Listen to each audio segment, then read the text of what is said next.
जय हिंद दोस्तों। कर्मभूमि कोचिंग के इस ऑनलाइन स्टूडियो में आपका स्वागत है।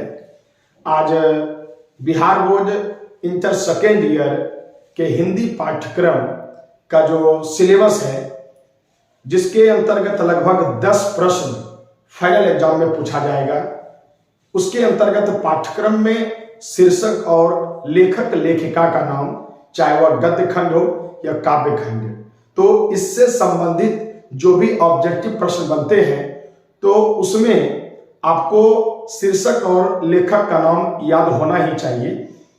इस क्रम में हम सब आज बिहार बोर्ड में इंटर सेकेंड ईयर का जो दिगंत भाग 2 जो चलता है, इसके अंतर्गत आज हम सब शीर्षक और उनके लेखक लेखिकाओं के बारे में जानने का प्रयास करेंगे। तो जैसे कि आप जानते हैं कि इस विषय सूची के अंतर्गत यदि हम बात कर लें तो इसमें सबसे पहले गद्य खंड, हम सब इसके बारे में चर्चा करेंगे। यह शीर्षक हुआ और यह लेखक लेखिका का नाम है।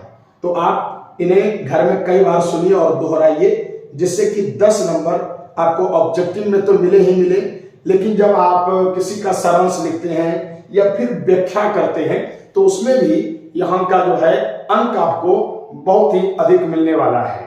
तो इसलिए इसको बिना कोई देरी करते हुए हम सब शुरू करते हैं। 1 नंबर अध्याय आप देख रहे हैं, गद्य खंड सबसे पहले बात करते हैं, जिसमें कहानी के शीर्षक के रूप में पहला है बातचीत। तो पहले में आप सब जो बातचीत देखते हैं तो इसमें आप देख रहे हैं कि बातचीत का जो शीर्षक का जो लेखक है वह है बालकृष्ण भट्ट। बातचीत बालकृष्ण भट्ट। दूसरे नंबर पर हम सब चर्चा करेंगे उसने कहा था। उसने कहा था का होगा चंद्रधर शर्मा गुलेरी। उसने कहा था चंद्रधर शर्मा गुलेरी। तीसरा हम जो है बात करते हैं, तीसरे अध्याय में संपूर्ण क्रांति है। तो संपूर्ण क्रांति जो है वह संपूर्ण क्रांति एक जयप्रकाश नारायण जी का भाषण है जो 5 जून को दिया गया था गांधी मैदान में। तो उस भाषण को ही इसमें विस्तार किया गया है। यह नारा भी है संपूर्ण क्रांति लोकनायक जयप्रकाश नारायण का। तो यह जो है इनके जो है रचनाकार स्वयं जयप्रकाश नारायण है। और चौथे पर हम सब बात करते हैं। चौथा जो शीर्षक है वह है अर्धनारीश्वर। बहुत ही बेहतरीन, जिसमें पुरुष और स्त्री में समानतावादी दृष्टिकोण दिखाने का प्रयास करते हैं रामधारी सिंह दिनकर। और इसके अंतर्गत जो है हमारे राष्ट्र कवि जो है रामधारी सिंह दिनकर जी हैं। हम सब 5वें नंबर पर बात करते हैं। 5वें नंबर पर आपको पढ़ना है रोज। यह भी एक बेहतरीन कहानी है और रोज कहानी के आपके जो लेखक हैं वह सच्चिदानंद हीरानंद वात्स्यायन अज्ञे।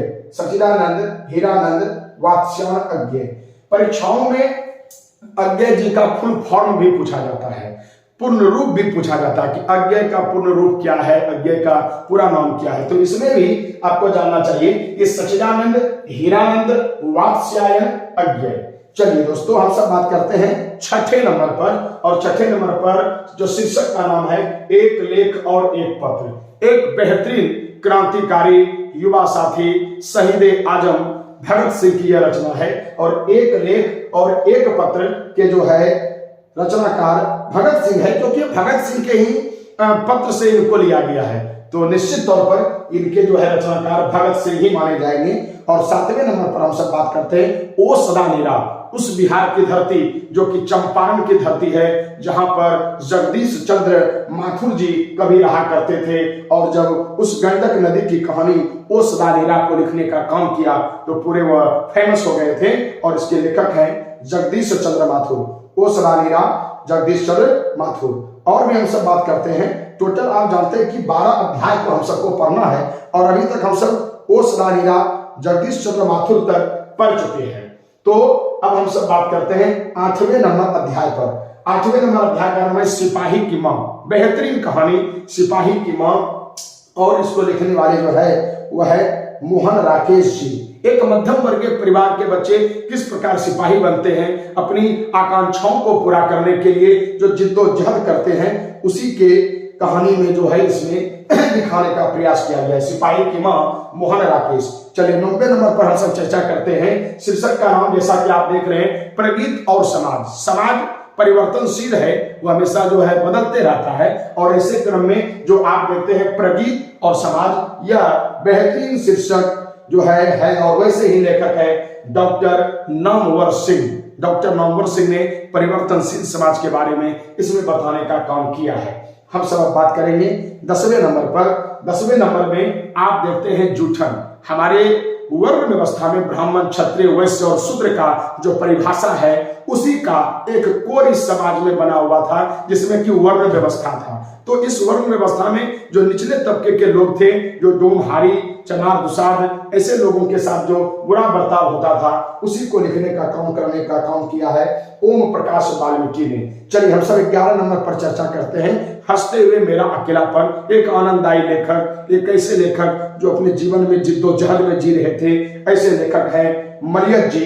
तो हंसते हुए मेरा अकेलापन के रचनाकार हैं मलयज जी। और काव्य खंड के अंतर्गत हम सब तो चर्चा करेंगे ही, लेकिन गद्य खंड में एक और शीर्षक बचा हुआ है, जिसके शीर्षक का नाम है तिरिच। एक ऐसा तिरिच जो कि एक जहरीले लिजार्ड छिपकली प्रजाति की जो है जंतु है, जो विषधर है, विषैला है, लेकिन इस तिरिच के माध्यम से वर्तमान समाज में जो बुराइयां फैली हैं, समाज के सोच जो संकीर्ण हो गए हैं, उनको प्रदर्शित करते हुए यहाँ के जो है लेखक हैं वह है उदय प्रकाश। तो दोस्तों आपने देखा कि किस प्रकार गद्य खंड में जो है ये महत्वपूर्ण रचना है।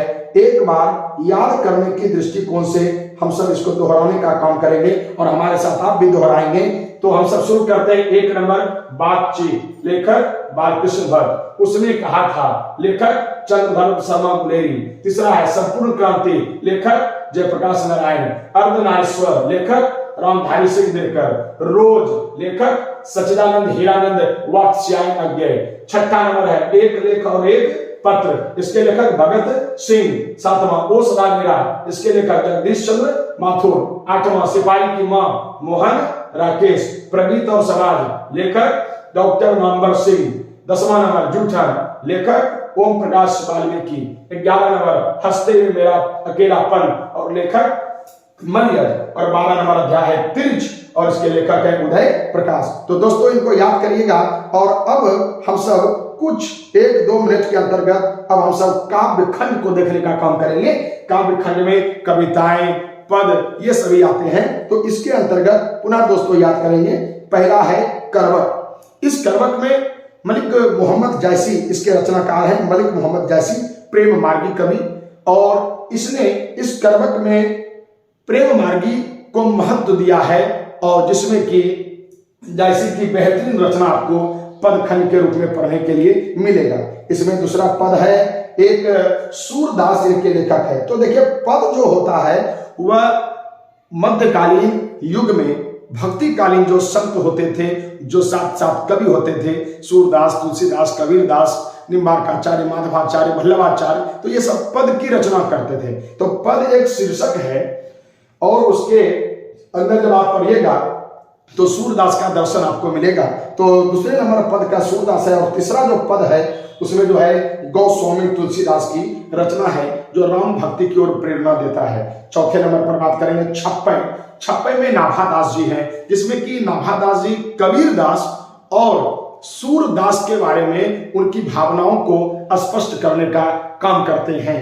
5वां नंबर बात करेंगे कवित्व, और इसके लेखक है भूषण, और ये वीर रस के कवि हैं भूषण, जो कि छत्रपति शिवाजी और छत्रसाल की बड़ी प्रशंसा करने का काम करते हैं। आगे हम सब दोस्तों बात करते हैं 6 नंबर आप देख रहे हैं, रचना का नाम है तुमुल कोलाहल कलह में, और इसके लेखक है जयशंकर प्रसाद। तुमुल कोलाहल कलह में इसके लेखक कौन है? जयशंकर प्रसाद। और ये जयशंकर प्रसाद जो कामायनी के महान रचनाकार हैं, उसी कामायनी में किस प्रकार मनु और श्रद्धा के बीच संवाद होती है, उसी संवाद को कि पुरुष के जीवन में स्त्री का क्या महत्व है, उनको स्पष्ट करने का काम करते हैं। 7वां नंबर पर हम सब चर्चा करते हैं पुत्र वियोग। एक दर्दनाक, एक मर्म स्पर्शी कविता के रूप में आपको इसमें पढ़ने के लिए मिलेगा, और इसके जो लेखिका हैं वह है सुभद्रा कुमारी चौहान।